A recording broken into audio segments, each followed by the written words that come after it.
Hey you guys! Hey guys! A really quick vlog, Super quick. It's not gonna be 20 minutes long. No, it's a little quickie. Yeah.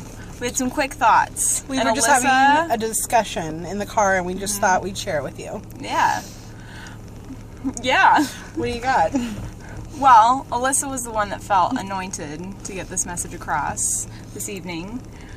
And we were talking about the pressures because her and I have a very strong desire to be mothers at some point in our lives. And so we started talking about it and we started finagling around in our plans. Like, this is what we need to do. This is what needs to happen. How are we going to get there? Are we with the right people that we're going to have babies with? And all of this stuff. What'd you come to? Well, we were having this discussion, and Megan's just like, you know, like, well, she's almost 30, I'm 30. So she's like, we need to get cracking on this. Like, we only have a few more, like, years to, like, nail this down, and, like... Our eggs are going bad. Did we talk about in the last vlog your personal choice? My personal choice. Oh, yeah, I am not having sex before marriage. I am in a relationship with a very wonderful man who I love. Yeah. I know. I ooze. You can't stop there. What else? Anyway, we're not having sex. We are both waiting till marriage and working out that kind of a relationship where we are learning to work with each other and love each other without that component, and honoring the Lord in our decision to do that. Right.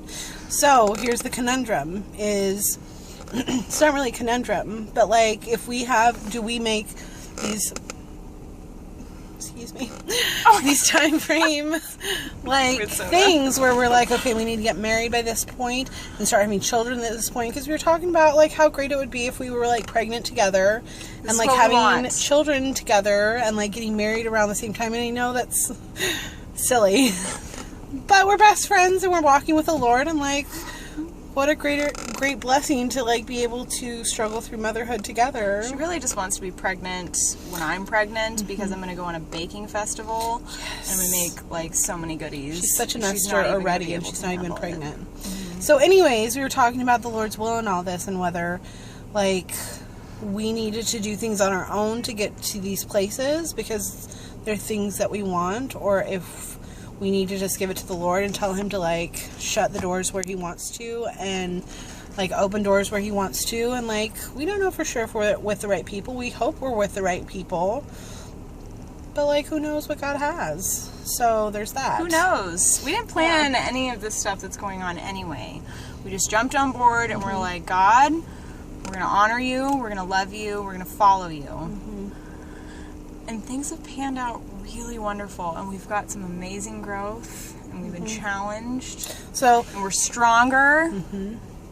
But there's still that conundrum, and like we were just discussing how like you really just have to give it to him and his timing, because his timing is never our timing. So at the end of the day, if we're not with who we're supposed to be with, and the Lord knows the desires of our heart and chooses to make children be on our path, that he will cut off the relationships we're in now, and he will flip it around real quick if we're getting to like 35 or whatever, and help us meet our new husbands. No age limits. There's no age limits. There's none. No. 40, 45, whatevs. But I'm just saying that like, I think true trusting the Lord is trusting him with everything. Even the things you want to control. His timing is not your timing.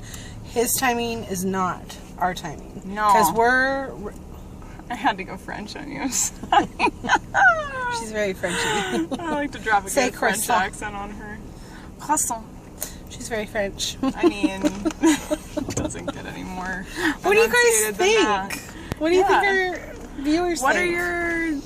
Are we asking them? Yeah, I think so. What are your guys' thoughts? Do you think there's a time limit?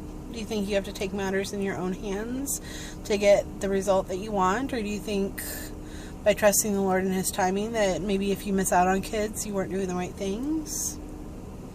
And also other things to think about. Think about being unequally like yoked. Like, where are you going? Like, wherever you are in your journey with God, are you right in the beginning? Are you right in the middle? Are you, well, I guess there's really no, like, gauge for that, but like, where is your heart with God? Mm-hmm. And whoever you're walking with, where is their heart with God? And like, what's going to sustain you when things get tough, when you are unequally yoked and you're leaning on your faith and you're looking to God? Where's your partner looking? Like, is your partner looking inside themselves? Are they looking inside you? Are they looking to external influences? Like, where is their strength coming from? And those are things to consider as well. Do they love the Lord? Do they love the Lord? What priority is the Lord in your life if the partner you're with is not on board with the Lord?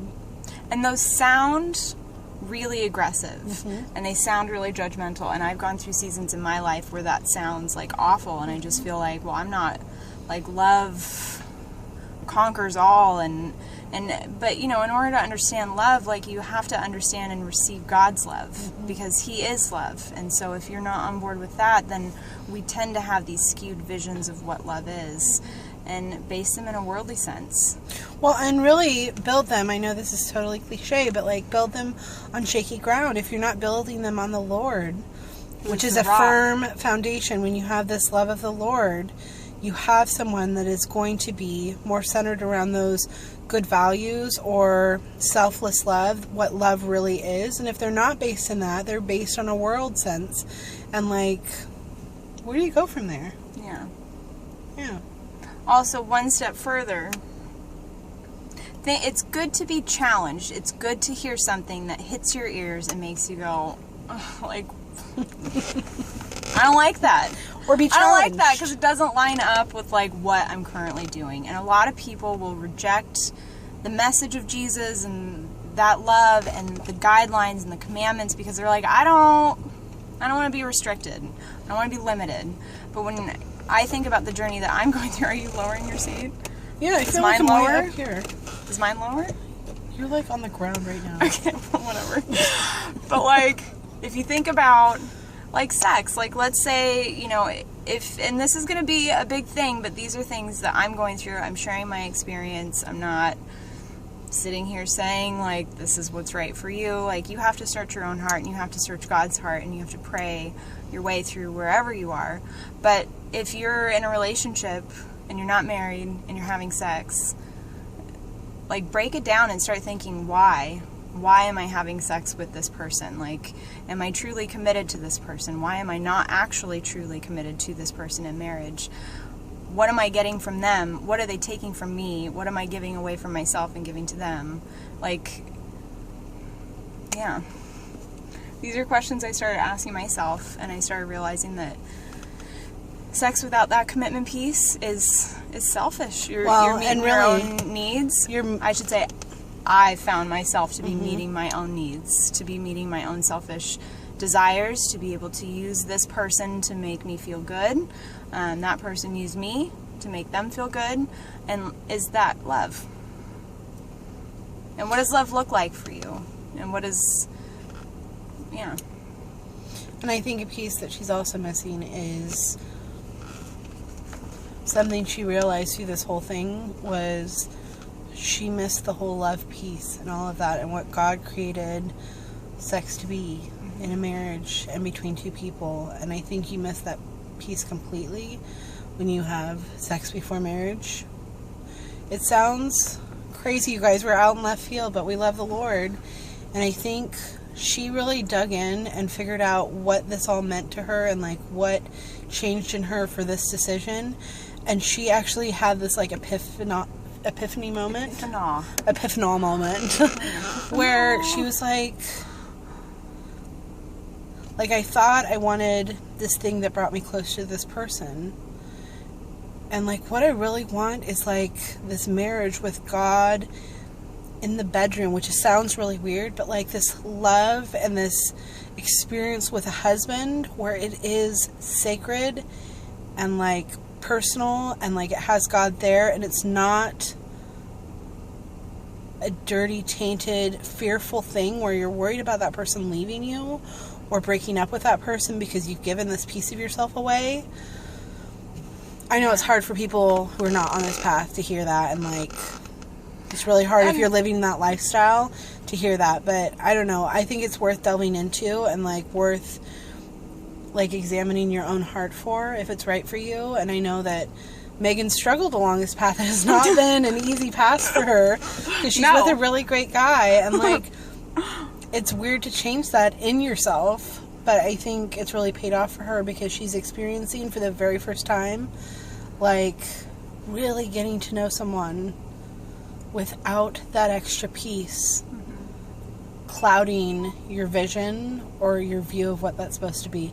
We only have about a minute and a half left before the phone won't take any more. Okay. But that's kind of what we have for the night. One thing, though. Oh. Always get with God. Always check with God on what you're feeling, on what you hear.